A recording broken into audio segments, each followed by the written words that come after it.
pour painting, and I'm just gonna use this little 5x7 canvas. So I've already added water to my acrylic paints in these little cups. And I've added floetrol, which is this stuff here, floetrol. It is really supposed to be used to smooth out latex paint, so you can get it from like Home Depot and stuff. So I added that to some colors already, but now I'm gonna add a little bit to my silver and to my purple. So a little bit of that.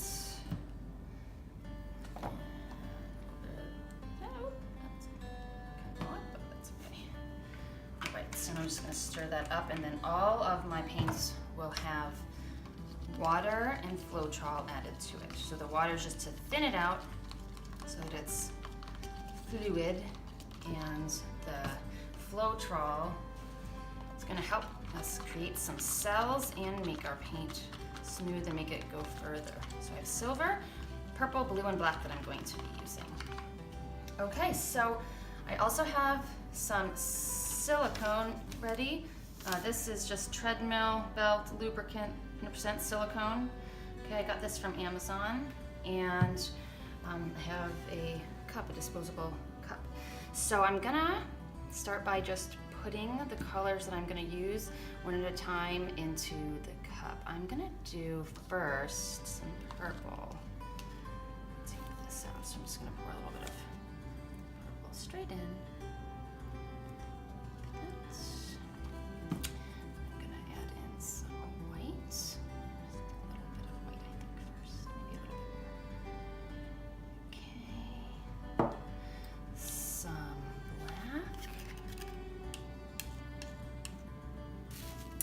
Great to use things you can throw away, like old plastic containers and plastic forks and knives. I'm going to put a little bit of the silicone in, just a couple drops. 1, 2, 3, 4. Okay, let's see. Let's go a little bit of blue. Just a drop. And let's do some more purple.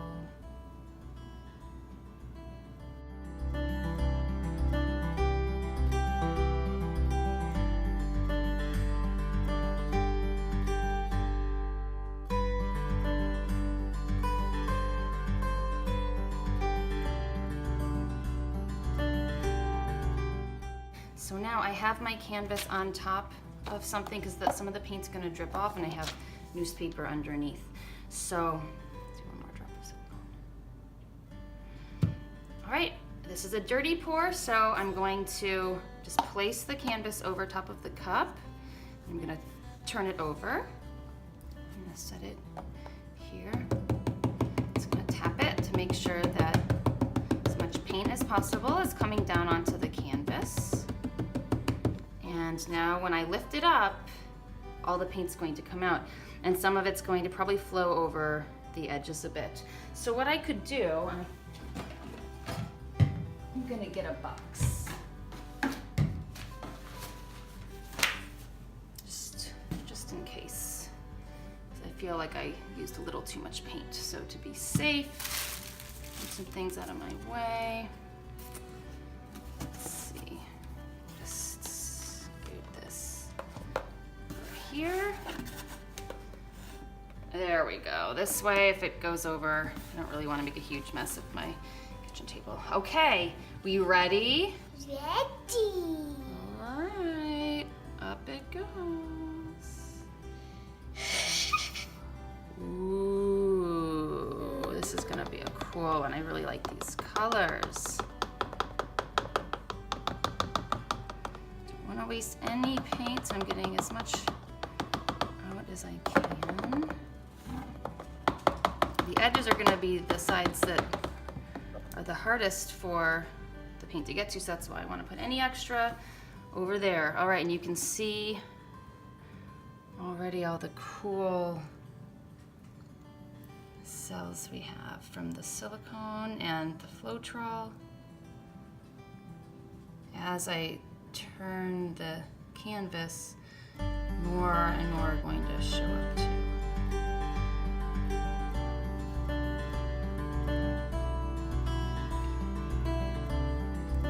getting your hands dirty, you could always wear gloves. I'm doing this, disposable gloves, cleaning gloves, throwaway gloves would be the best. I'm really liking this area here. I kind of want to keep a lot of those cells all in one area and not have be everywhere. So I'm just going to help the paint get to all edges of the canvas though. And now I'm happy that I used the amount of paint that I did, because if I would have used any less, I think I would have had a hard time reaching all the edges. So you really do need a lot of paint to do this.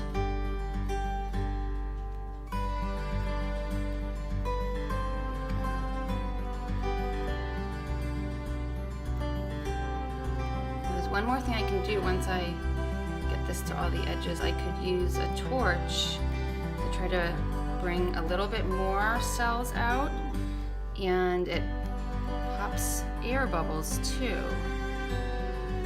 But too much might not be a good thing. I like this right now how it is, so I don't even know if it needs it. I'll just do a little bit so that you guys can see what happens. Alright. So my fingers, but that's okay. It washes off until it dries. Just need a little bit of this for this edge here.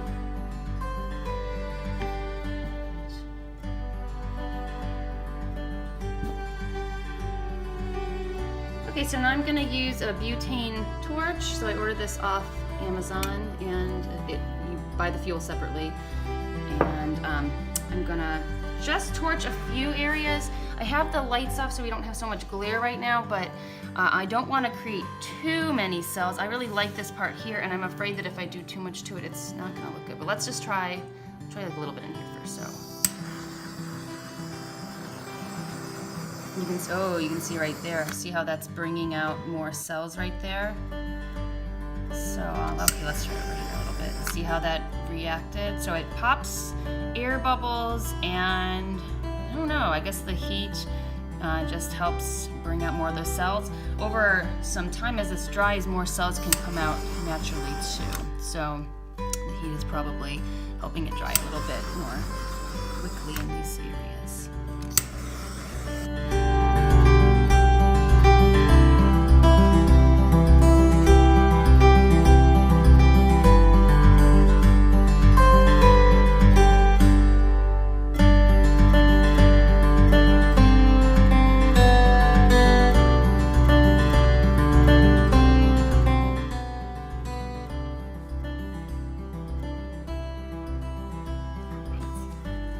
On this for me. Put your hand underneath the cup.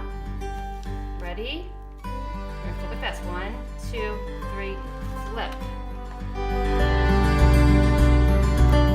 Up. Whoop. Pull your sleeves up for me. Okay, lift it up. Woo! Wow. Okay. Let's see what happens as we move this around. Look at these beautiful colors you've made. Oh my goodness. Do you want to hold on to this and try? Yeah. Okay, so you're going to just tilt it. Try not to let the paint run off of the board. Try to keep it on the board, so when it starts to get running, like it's going to run off, then you tip it the other way. Right? So we let it like almost run off, and then we're like, woo! Back the other way.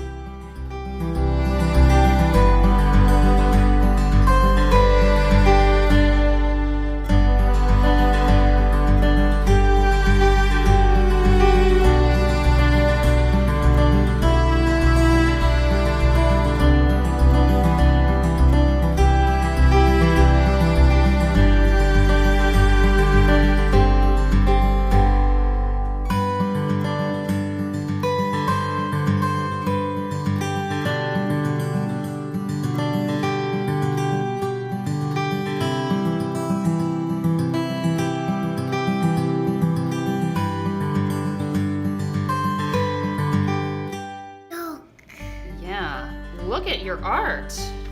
Look at that. That is something to look at. Wow.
this glaze coat high gloss epoxy resin. It's a quart of it. I got it from Home Depot.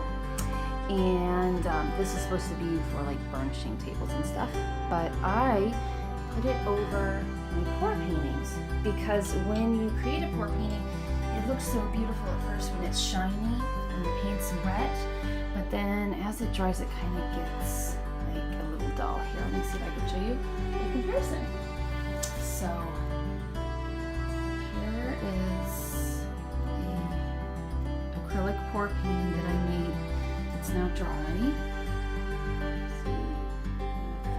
Blah.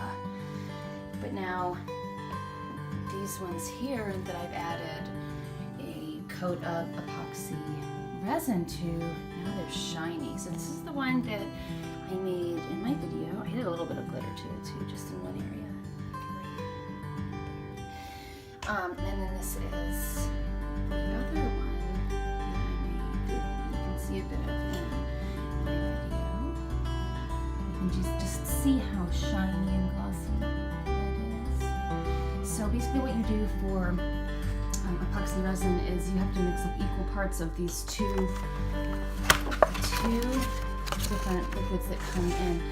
There's a resin and then there's a hardener. Okay, so two different bottles. And you mix up equal parts of them, follow the directions, and then you pour it on top.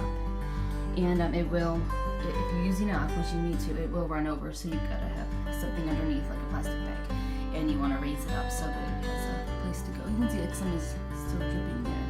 I could just use something to clean it up with. Use gloves because you don't want to get this stuff on your hands. It does not come off. Even if when you wash it, it just feels like it's staying on. It feels disgusting. So definitely use gloves. Here's one more thing I want to show you. So this is an epoxy and acrylic painting that I made today. And I made this by mixing up the epoxy resin, and then I added, in different cups, I added just a tiny bit of acrylic paint to some epoxy resin, and then I poured them as I kind of wanted to onto the canvas. And I also used a blow dryer to kind of blow around the paint a bit and the resin, and it really creates these beautiful cloud-like atmospheric effects. I added a little bit of glitter to my silver paint and epoxy, and you can see that in different parts of here. Maybe sometime I'll make a video of how I do all of these. Alright, well I hope you enjoyed learning all about pour painting and adding resin to your pour paintings and all the cool things that you can do with acrylic paint.